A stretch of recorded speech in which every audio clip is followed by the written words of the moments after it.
வணக்கம். இன்னைக்கு நம்ம எள்ளு பர்ஃபி எப்படி பண்ணுறதுன்னு பார்க்கலாம் வாங்க. முதல்ல ஒரு ட்ரேயில் கொஞ்சமாக நெய் தடவி கிரீஸ் பண்ணி ரெடி பண்ணி வச்சுக்கலாம். நான் இன்னைக்கு 200 கிராம் வெள்ளை எள்ளு எடுத்திருக்கேன்.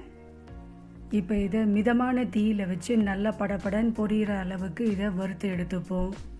நல்லா லைட்டாக செவக்கும், அதே சமயத்தில் நல்லா படபடபடன்னு பொரிய ஆரம்பிக்கும். அந்த சமயத்தில் அடுப்பை ஆஃப் பண்ணிடலாம்.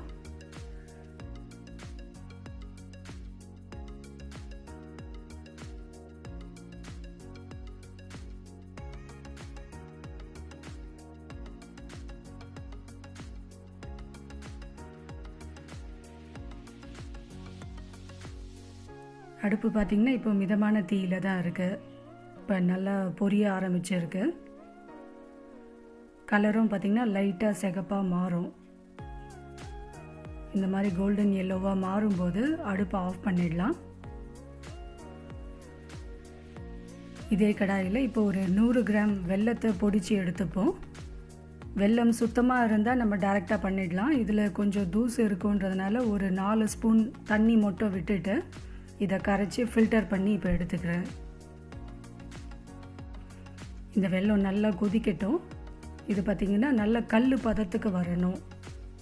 ஒரு கிண்ணத்தில் தண்ணி விட்டு இந்த பாகு லைட்டாக கொஞ்சம் விட்டு பார்த்தோன்னா நல்லா உருண்டு ஒரு கல் பதத்துக்கு வரும். ரொம்ப ஹார்டாக மாறணுன்ட்டு அவசியம் இல்லை. லேசாக இப்போ நான் காமிக்கிற அந்த பதத்துக்கு வந்தாலே போதும்.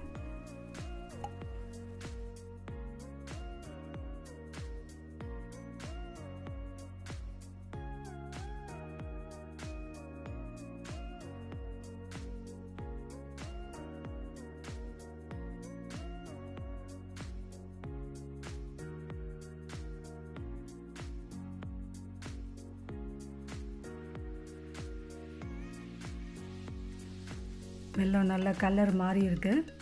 பாகு செக் பண்ணிக்கலாம். இது மாதிரி தண்ணியில் விட்டு நம்ம கொஞ்சமாக விட்டு பார்க்கும்போது இது மாதிரி நல்லா கெட்டியாக உருண்டு விழணும். ரொம்ப இலகனா மாதிரி இருக்கக்கூடாது, அதுக்குன்னு ரொம்ப கல் மாதிரியும் இருக்கக்கூடாது. இந்த மாதிரி இருக்கணும்.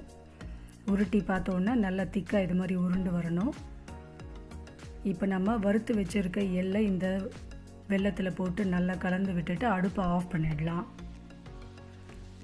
அடுப்பை ஆஃப் பண்ணிவிட்டு அந்த சூட்டுலேயே இந்த எள்ளை போட்டு நல்லா கலந்து விட்டுக்கலாம். நல்லா கலந்துட்டு நம்ம கிரீஸ் பண்ணி வச்சுருக்க அந்த தட்டில் இதை போட்டு நல்லா சமப்படுத்திக்கலாம்.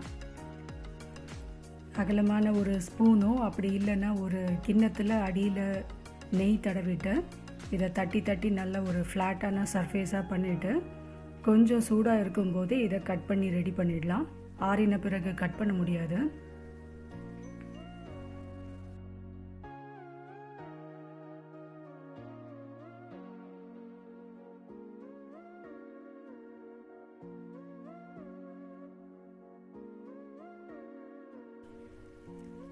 ஒரு 10 நிமிஷத்துலேயே பார்த்திங்கன்னா நல்லா ஆறிடும். இப்போ நம்ம எடுத்துடலாம். ரொம்பவே மொறுமொறுன்னு நம்மளோட எள்ளு பர்ஃபி ரெடி ஆகிடுச்சு.